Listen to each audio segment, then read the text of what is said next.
మార్చి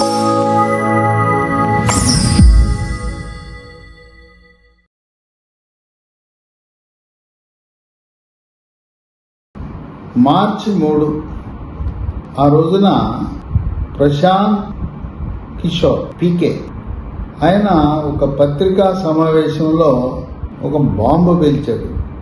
ఏమని? వైఎస్ఆర్సీపీ పార్టీ ఆంధ్రప్రదేశ్లో ఘోర ఓటమి చవి చూడబోతా ఉంది అని చెప్పి ఆయన పత్రికాముఖంగా తన సర్వే నివేదికను వెల్లడించాడు.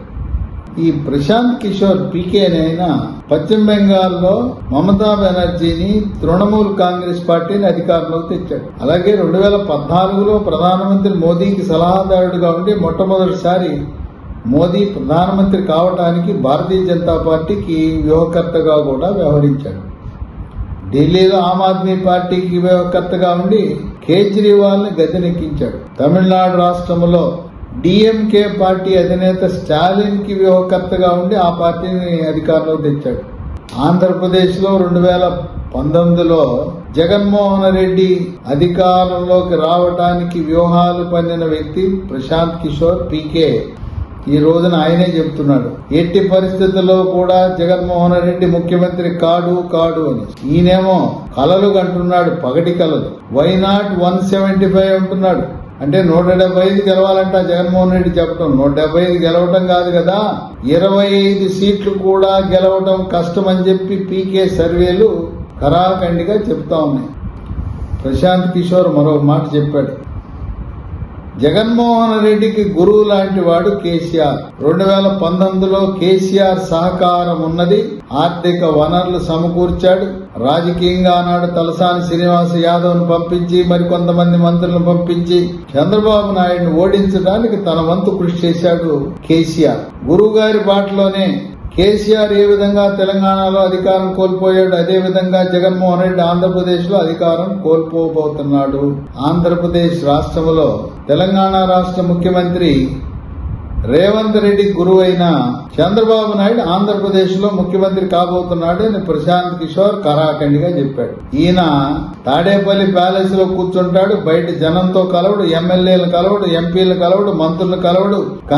వైఎస్ఆర్సీపీ నాయకులన్నా మంత్రులన్నా ఎంపీలు ఎమ్మెల్యేలంటే పురుగుల్లా చూస్తాడు. ఇక ఆయనకి కావాల్సిందల్లా రెడ్డి సామాజిక వర్గం ఉన్న 4 ఉంటే చాలు, వాళ్ళతోనే మొత్తం నడిపేస్తాడు. సజ్జల రామకృష్ణారెడ్డి, వైవి సుబ్బారెడ్డి, విజయసాయిరెడ్డి, ఇక వీళ్ళుంటే చాలు, సర్వం వాళ్ళతోనే నడిపించే పరిస్థితి ఉన్నది. మంత్రులంటే లెక్కలేదు, ఎమ్మెల్యేలకు ఇంటర్వ్యూలు ఉండవు, ఎంపీలని రఘురామకృష్ణరాజు లాంటి వాళ్ళకి ఇంటర్వ్యూలు లేక ఆయన జైల్లో పెట్టి కొట్టి కాళ్ళ మీద కొట్టి కాళ్ళ ఎముకలు ఇరిగేలా కొట్టించాడు. పగ ప్రతీకారము దానికి ఆయన ఒక చిహ్నంగా మిగులుతాడని విశ్లేషకులు భావిస్తున్నారు. ఈయన తాడేపల్లి ప్యాలెస్ దాటి బయటికి రాకుండా అదిగో నొక్కుతున్నా బట్టన్ నొక్కుతున్నానంటే ప్రజలు కూడా మేము నొక్కుతామయ్యా, బట్టన్ నొక్కుతాం, మా రోడ్లు చూడు ఎంత అధ్వానంగా ఉన్నాయో, ఆ రోడ్ల మీద వెళ్తున్న వాహనాల టైర్లు ఊడిపోతున్నాయి, నడువు నొప్పి లేని వాళ్ళకి నడువు నొప్పి వస్తా ఉంది, ఈ ముష్టి 10,000 15,000 ఏదో ఇస్తున్నావు, అవి మా ఆటోల రిపేర్లకు ఎంత అవుతుందో తెలుసా నాయనా అని చెప్పి వాపోతున్నారు. ఆంధ్రప్రదేశ్ రాష్ట్రంలో రోడ్ల మీద వేగం ఎంత అంటే 1 గంట కారులో ప్రయాణిస్తే 10 కిలోమీటర్లు మాత్రమే వెళ్లే పరిస్థితి ఉంది.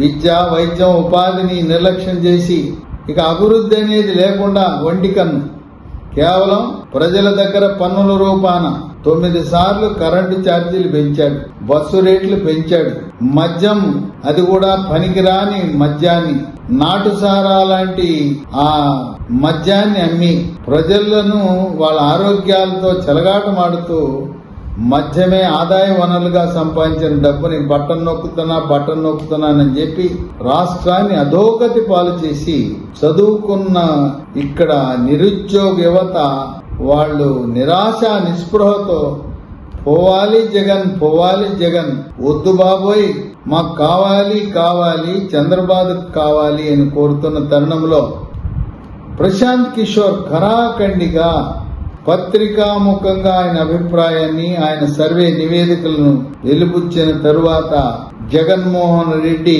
ఎట్టి పరిస్థితుల్లో కూడా రెండవసారి ముఖ్యమంత్రి అవడం అసంభవం. రాయలసీమలో 52 సీట్లుంటే నెల్లూరు జిల్లాలో 10 సీట్లు, ఆ రెండు కలిపి 62 సీట్లుంటే 2019 ఎన్నికల్లో అక్కడ గెలిచింది కేవలం తెలుగుదేశం పార్టీ 3 సీట్లే. ఇప్పుడు నెల్లూరు జిల్లాలో 10 సీట్లలో 8 సీట్లు తెలుగుదేశం, జనసేన, బీజేపీ కైవసం చేసుకోబోతా ఉంది. రాయలసీమలో ఉండే 52 సీట్లలో 30 సీట్లకు పైగా బీజేపీ, జనసేన, తెలుగుదేశం పార్టీ కూటమి కైవసం చేసుకోబోతా ఉంది. 2019లో కూడా తెలుగుదేశం పార్టీ ఒంటరిగా పోటీ చేయటం వల్ల జగన్మోహన్ రెడ్డి ముఖ్యమంత్రి అయ్యాడు. ఆనాడు జనసేన, బీజేపీతో కలిసి 2019లో తెలుగుదేశం పార్టీ పోటీ చేసి ఉన్నట్లయితే జగన్మోహన్ రెడ్డి ముఖ్యమంత్రి అయ్యే అవకాశమే ఉండేది కాదు. చాలు నాయనా నీ పాలన, నీ బటన్ నొక్కుడు మాకొద్దు, మేము బటన్లు నొక్కి నిన్ను ఇంటికి సాగనంపుతాం. ఇప్పుడు ప్రస్తుతం నువ్వు 10 ఏళ్ల పాటు బెయిల్ మీద ఉన్నావు కనుక నీ స్థానము చెంచల్గూడ జైల్లో ఉండవలసిన వాడి ముఖ్యమంత్రి పదవిలో ఉండి మమ్మల్ని 5 సంవత్సరాల పాటు కాల్చుకు తిన్నావు కదా నాయనా, ఇంకా చాలు నీ నొక్కుళ్ళు. తాడేపల్లి ప్యాలెస్ నుంచి నువ్వు వెళ్ళి చెంచల్గూడ జైల్లో ఉండవలసిన తరుణం ఆసన్నమైందని చెప్పి ప్రజలు వాళ్ళ తీర్పునివ్వబోతున్నారని ప్రశాంత్ కిషోర్ కరాఖండిగా చెప్పిన తరువాత ఇది రాజకీయ వర్గాల్లో వైఎస్ఆర్సీపీ పార్టీ శ్రేణులలో నాయకుల్లో ప్రకంపనలు మొదలయ్యాయి. ఇప్పటికే అనేక మంది 15 మంది వైఎస్ఆర్సీపీ ఎమ్మెల్యేలు, 8 మంది లోక్సభ సభ్యులు, జిల్లా అధ్యక్షులు, మండల అధ్యక్షులు వరుసగా పార్టీని నిష్క్రమించి జనసేన, తెలుగుదేశం పార్టీలో చేరుతున్నారు. ఎన్నికల నోటిఫికేషన్ మార్చి 14న వచ్చే అవకాశం ఉంది. ఎన్నికల నోటిఫికేషన్ వచ్చిన తర్వాత వైఎస్ఆర్సీపీ పార్టీ ఖాళీ అయిపోతుంది. ప్రస్తుతం సీట్లు ఇచ్చిన వాళ్ళు కూడా ఎందుకు ఓడిపోయే సీట్లో పోటీ చేయాలని అభ్యర్థులే కరువయ్యే పరిస్థితి ఆసన్నమవుతుందని ప్రశాంత్ కిషోర్ యొక్క విశ్లేషణ స్పష్టంగా తెలియజేస్తుంది. 6 నూరైన జగన్మోహన్ రెడ్డి రెండవసారి